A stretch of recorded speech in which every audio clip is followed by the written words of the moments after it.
बाहर शहर चंदेरी में बेटों को लकवा मार जाने से मां है करीबन 4 वर्षों से परेशान, नहीं कर पा रही अपने बेटे का सही ढंग से पालन पोषण। चंदेरी के बाहर शहर में एक मां ने मीडिया के समक्ष अपना दुख व्यक्त किया है। कहा, बेटा मैं टेंशन में रहती हूँ क्योंकि मेरे बेटे को करीबन 4 वर्ष पहले लकवा मार गया था, जिसका इलाज भी करवाया, लेकिन आर्थिक तंगी के चलते इलाज नहीं करा पाए और आज हम माँ बेटे को सिर्फ पेंशन मिलती है, जिससे हम अपना पालन पोषण करते हैं। लॉकडाउन से अभी तक हमारे काम धंधे बंद पड़े हुए हैं और बिजली का बिल करीबन 8,000 रुपये है। हम कहां से भरेंगे? क्षेत्रीय नेताओं और क्षेत्रीय अधिकारियों को चाहिए कि वो ऐसे परिवारों की मदद करें जो इस प्रकार की आर्थिक तंगी से होकर गुजर रहे हैं। नूर बानो। हाँ। अच्छा, कौन सा मोहल्ला है ये कल्हारी मोहल्ला है। अच्छा, क्या समस्या आ रही है आपको अभी? अब हम यही समस्या है भाई, हमारा बच्चा बीमार है जी, और मतलब हम काम रोजगार कुछ कर नहीं पाते जी।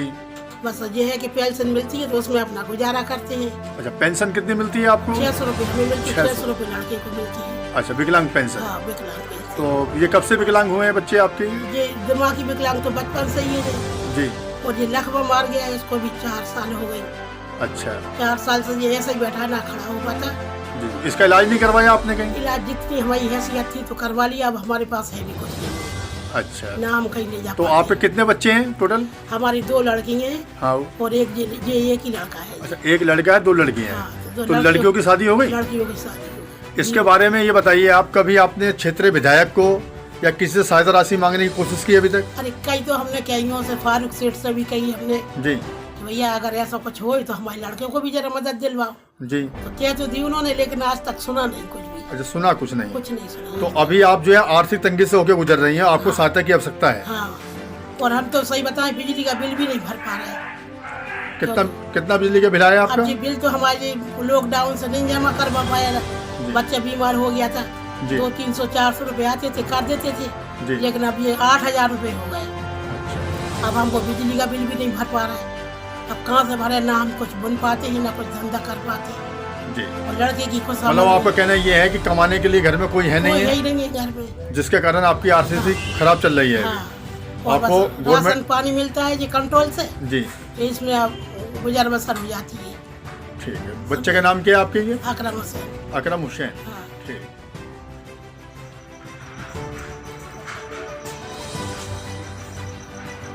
हाँ साहब, क्या नाम है आपका? मोहम्मद अनीस। ये कौन सा मोहल्ला है ये? और ये पड़ा अच्छा, ये हाथ पैर में जो आपकी बीमारी है, कौन सी बीमारी है ये? गेग्रीन बताते हैं डॉक्टर। कौन सी? गेग्रीन। अच्छा, इसका कोई इलाज है क्या? इलाज नहीं है, काटता है, काट देते हैं। तो काट देते हैं जी। तो इससे क्या क्या समस्या पैदा हो रही है आपको? तकलीफ बहुत है और जलन बहुत होती है, रात भर सो नहीं पाते। अच्छा, काम क्या करते हो अभी आप? बुनाई करती है, कुछ भी नहीं करे, फालतू 4 हाथ तक हो गए ना, अच्छा, हाथ पैर खराब होने से मतलब बुनाई भी नहीं कर पा रहे कुछ आप? भी नहीं कर पा रहे, तो ना खर्चा खाना भी नहीं खा पा रहे। तो खर्चा कैसे चलता है आपका घर का? खर्चा कहाँ चल गया, चल नहीं पाया, कहीं से नहीं चल पा रहा है। कहीं से नहीं चल तो कुछ कहना चाहोगे शासन प्रशासन के अधिकारियों से अपने बारे में? पाया। तो मदद करें और क्या है। अच्छा, मदद चाहिए आपको उनसे कुछ? घर में बच्चे कितने हैं आपके? एक ही लड़का है। एक ही लड़का है? 3 लड़की हैं, शादी हो गई 2 अच्छा, 3 लड़की हैं, 2 की शादी हो गई और एक अभी बाकी है, लड़की। और एक लड़का है। लड़की की शादी हो गई क्या? लड़के की शादी हो गई। जी। अच्छा, और लड़की बीवी है, घर वाली हैं? नहीं खत्म हो गई। अच्छा, वो खत्म हो गई। हाँ, कल पहले।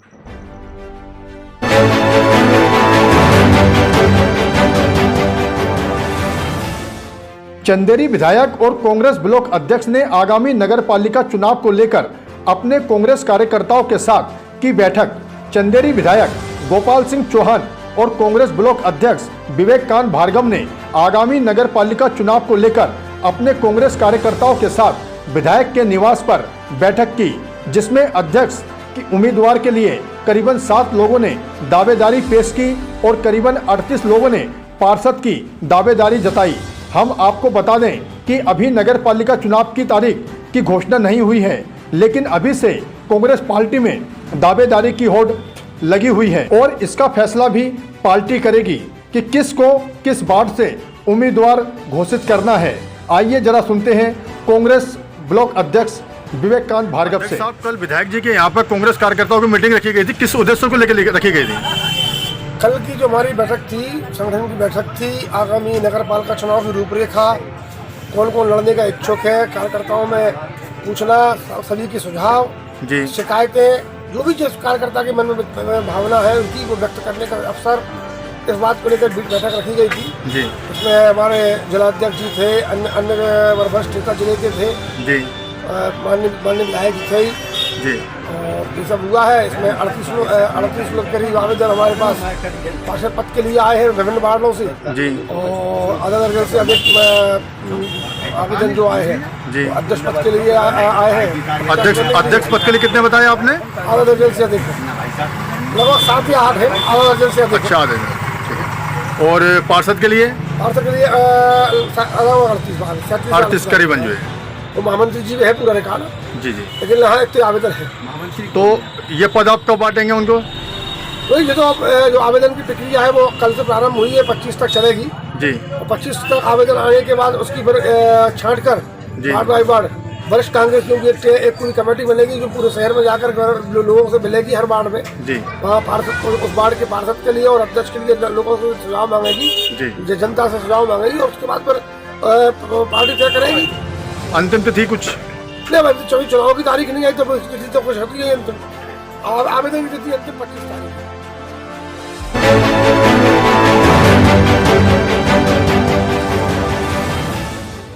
चंदेरी का धुबिया तालाब बना शराबियों का अड्डा, जवाबदार अधिकारी नहीं दे रहे इस ओर कोई ध्यान, जिसके कारण हो रहा शासकीय संपत्ति को नुकसान। चंदेरी का ऐतिहासिक धुबिया तालाब अब शराबियों का अड्डा बन गया है और हर शाम यहाँ बेवड़े शराब पीने के लिए आए दिन आया करते हैं, जिस पर शासन प्रशासन के अधिकारियों का बिल्कुल भी ध्यान नहीं है। इस तालाब के पानी को इन शराबियों द्वारा प्रदूषित भी किया जा रहा है। जहां देखो वहां हर जगह शराब की बोतलें पड़ी नजर आती हैं, तालाब के अंदर भी और तालाब के बाहर भी। कुछ शराबी तो शराब पीने के बाद यहाँ कांच की बोतलें फोड़कर भी चले जाते हैं, जिसके कारण यहाँ सुबह सुबह घूमने आने वाले लोगों को कांच से चोट लगने का डर बना रहता है। हम आपको ये भी बता दें कि जवाबदार अधिकारियों के द्वारा इस तालाब का सौंदर्यीकरण भी कराया गया था और यहाँ बैठने के लिए खूबसूरत पत्थरों की सीटें भी लगवाई गई थी, जिसमें एक सीट जीवित है और दूसरे का अता पता ही नहीं। अगर शासन प्रशासन के जवाबदार अधिकारियों ने इस ओर ध्यान नहीं दिया तो यहाँ की शासकीय संपत्ति को ये शराबी लगातार नुकसान पहुँचाते रहेंगे। हाँ भैया, क्या नाम है आपका? हमारा परमाल। परमाल, यहीं के रहने वाले हो आप? जी सर। अच्छा, ये तालाब कौन सा है? ये धुबिया तालाब है ये सर। धुबिया तालाब है। अच्छा, आप ये बताओ, जैसे कि यहाँ पर ये बियर की बोतलें रखी हुई हैं आपके सामने सुबह सुबह, तो इस पे आपका क्या कहना है? हमारा ये कहना है सर, ये तो बहुत बढ़िया जगह है, घूमने की जगह है, यहाँ दारू वाले आते हैं हाँ, तो यहाँ पे पीते खाते हैं हाँ, आपस में झगड़ा भी कर लेते हैं जी, कोई गौर नहीं होती है जी, जब उनकी मन मर्जी आती है, जब यहाँ पे पीना खाना करते हैं बाहर में बैठ जाते हैं लोग जी। हम लोग कहते हैं किसी सरकारी जगह हमसे मत कहना, हम जो चाह करेंगे, इसलिए हम कुछ नहीं कह पाते हैं। ये लोग खाने पीने कब रात में आते हैं, दिन में आते हैं? ये शाम की टाइम आते हैं सर, कम से कम 12 बजे रात तक में बैठे रहते हैं, 11-12 बजे रात को। अच्छा, आप ये बताएं कि जैसे यहाँ पे 2 कुर्सियाँ थी बैठने के लिए, अभी यहाँ पे एक ही कुर्सी दिख रही है, दूसरी कुर्सी दिख नहीं रही है। वो भी टूट गई सर, यहाँ पे थी जी, वो भी उन लोगों ने दारू वाले हैं तो कुछ भी कर सकते, वो तोड़ दी। अच्छा, एक उधर भी तोड़ दिए? उधर भी तोड़ दिया उन्होंने। तो आपका कहना ये है कि शासन प्रशासन के अधिकारी, जवाबदार जो अधिकारी हैं क्षेत्र के, वो लोग इसको ध्यान नहीं दे रहे, जिसके कारण ये इस प्रकार की हरकतें हो रही हैं। कुछ ध्यान नहीं है ना भी, इधर आदमी के लिए गौर नहीं करते हैं, चाहे वो 12 बजे तक में बैठा रहता है, चाहे वो 10 बजे तक में, कहाँ का है, कैसा नहीं है, हम उस पर ज्यादा कह नहीं सकते हैं। हम पे कुछ कर दे जी, नहीं बोलते उन लोगों से। चाहोगे आप इस विषय पे? जी सर के गौर हो जाए थोड़ी बहुत यहाँ पे, वो थोड़ा बहुत कोई सरकारी आदमी की वो हो जाए कि देखा पर की हो जाए थोड़ी, कैसा इंसान बैठता है, कैसा क्या कर रहा है, उसकी पकड़ कुछ है ही नहीं है। मतलब रात में यहाँ पे किसी गश्त लगानी चाहिए? जी बिल्कुल। अच्छा। यही निवेदन है हमारी, थोड़ी बहुत गश्त हो जाए यहाँ पे धुबिया तालाब पे। जी।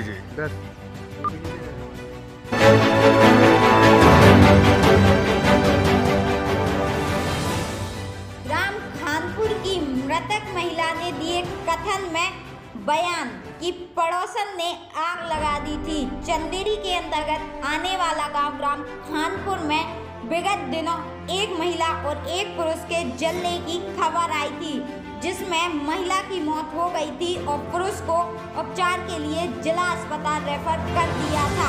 इस दौरान बताया जा रहा था कि खाना बनाते वक्त अचानक आग लग गई थी, लेकिन बाद में इसका खुलासा जब हुआ तब अंतिम दौर में वृद्ध आदिवासी पत्नी बालकिशन आदिवासी निवासी खानपुर ने अपने कथन में बताया कि आग मेरे पड़ोस में रहने वाली बिनिया ने लगाई है। पुलिस ने प्रकरण दर्ज कर धारा 307 लगाते हुए प्रकरण को विवेचना में लिया है।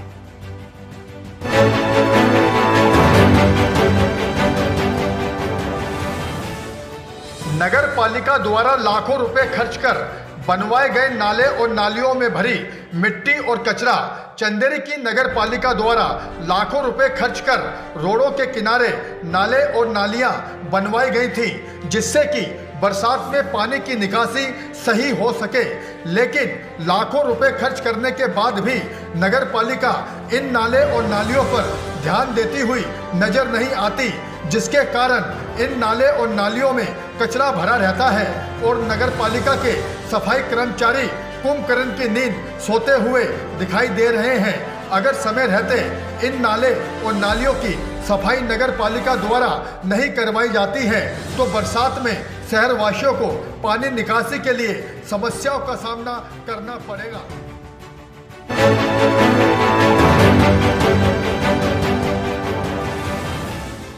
ग्राम बडेरा में चोर चुरा ले गए 56,909 रुपए का सामान।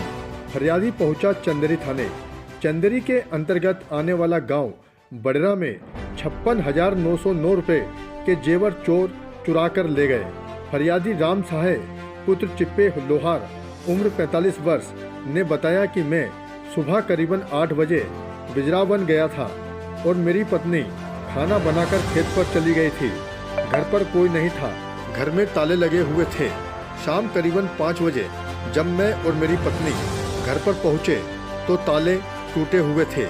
दिन में ही कोई चोर हमारे 56,909 रुपए के जेवर चुरा कर ले गया। पुलिस ने प्रकरण दर्ज कर आगे की कार्रवाई शुरू कर दी है।